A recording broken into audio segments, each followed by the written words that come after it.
नमः शिवाय। हर हर महादेव। माता पार्वती की जय हो। आज हम इस वीडियो में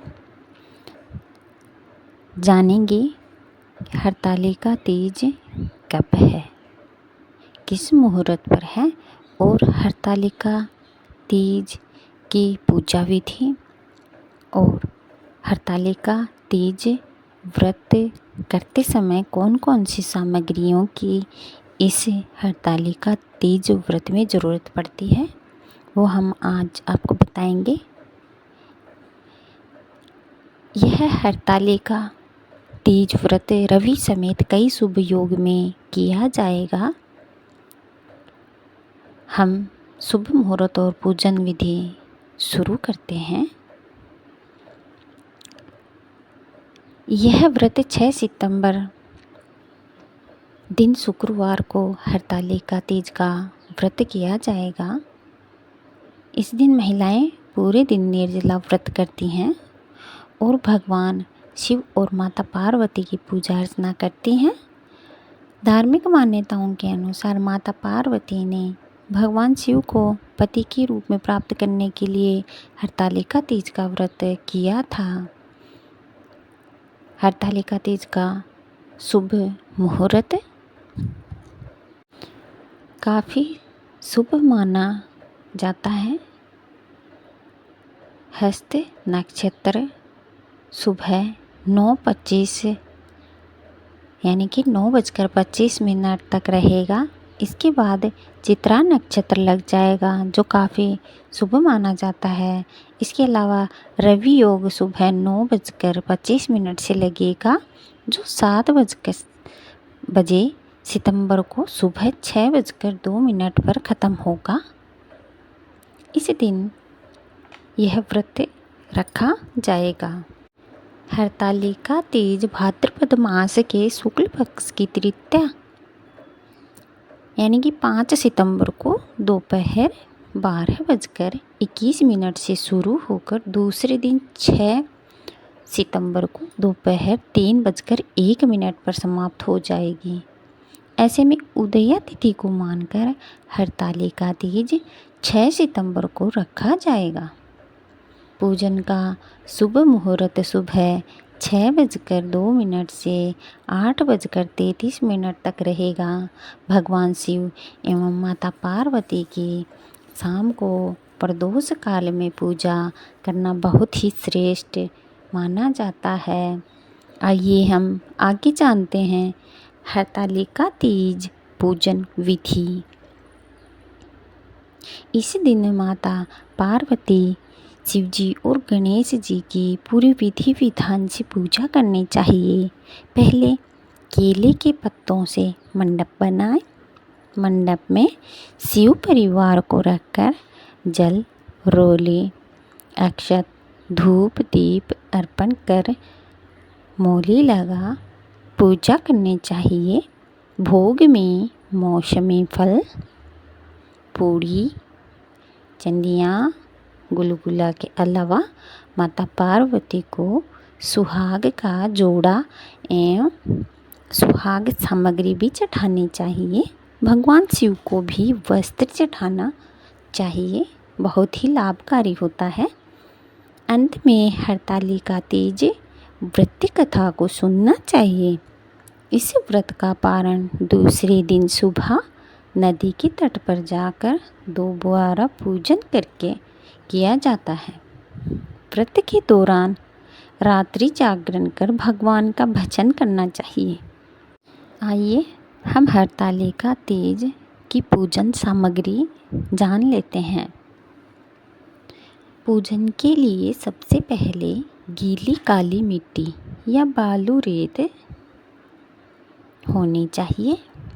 बेलपत्र, समीपत्र, केले का पत्ता, धतूरे का पत्ता एवं धतूरे के फल एवं फूल, अकाव का फूल, तुलसी, मंजरी, जनेऊ, नाड़ा, वस्त्र, सभी प्रकार के फल एवं फूल पत्ते, श्रीफल होना चाहिए, कलश होना चाहिए, अबीर होना चाहिए, चंदन, घी और तेल होना चाहिए, कपूर होना चाहिए, कुमकुम होना चाहिए, दीपक होना चाहिए, फुलहरा प्राकृतिक फूलों से सजा हुआ मतलब होना चाहिए, अक्षत इत्यादि होनी चाहिए। इसके अलावा माता पार्वती की सुहाग की सामग्री अलग से बता देते हैं। इसमें माता पार्वती जी की सुहाग की सामग्रियों में आपको क्या क्या लेने हैं वो हम आपको बता देते हैं। एक तो मेहंदी होती है, मेहंदी, चूड़ी, बिछिया होती है, काजल, बिंदी होती है, कुमकुम, सिंदूर, कंघी होती है, माहौर होता है और वैसे बाज़ार में उपलब्ध सुहाग, पूड़ा आदि होता है। इसके बाद में पंचामृत के लिए क्या क्या चाहिए वो सुनिएगा। इसमें पंचामृत के लिए घी होता है, घी लेना है, दही लेना है, शक्कर लेनी है, दूध लेना है, शहद लेना है। पांचों चीज़ों को मिलाकर पंचामृत हो जाएगा। ये सारी सामग्रियाँ इस व्रत में ली जाती हैं। सर्वप्रथम उमा महेश्वर सासु युज्य सिद्धये हरतालिका व्रत में हम करेशये मंत्र का संकल्प करके मकान को मंडल आदि से सुशोभित कर पूजा सामग्री एकत्र करें। हरतालिका पूजन प्रदोष काल में किया जाता है। प्रदोष काल अर्थात दिन और रात के मिलने का समय होता है। संध्या के समय स्नान करके शुद्ध एवं उज्ज्वल वस्त्र धारण करें।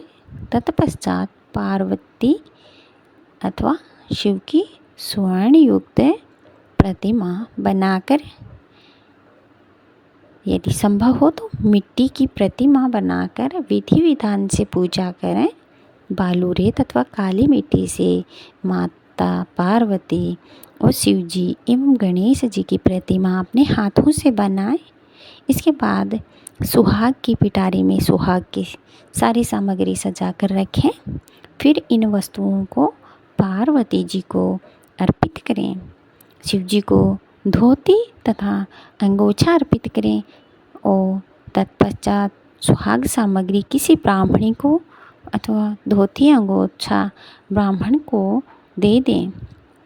इस प्रकार पार्वती तथा शिव का पूजन आराधना कर हरतालिका व्रत कथा सुने। इसके बाद सर्वप्रथम गणेश जी विघ्नहर्ता गणेश की आरती करें। फिर शिव जी और फिर माता पार्वती जी की आरती करें। भगवान की परिक्रमा करें। रात्रि जागरण करके सुबह पूजा के बाद माता पार्वती को सिंदूर चढ़ाएं। ककड़ी हलवे का, खीरे का भोग लगाएं और फिर ककड़ी खाकर उपवास तोड़ें। अंत में समस्त सामग्री को एकत्र कर पवित्र नदी या किसी कुंड में विसर्जित कर दें। ये थी पूजा सामग्री और व्रत विधि। ओम नमः शिवाय। हर हर महादेव। जय हो माता पार्वती।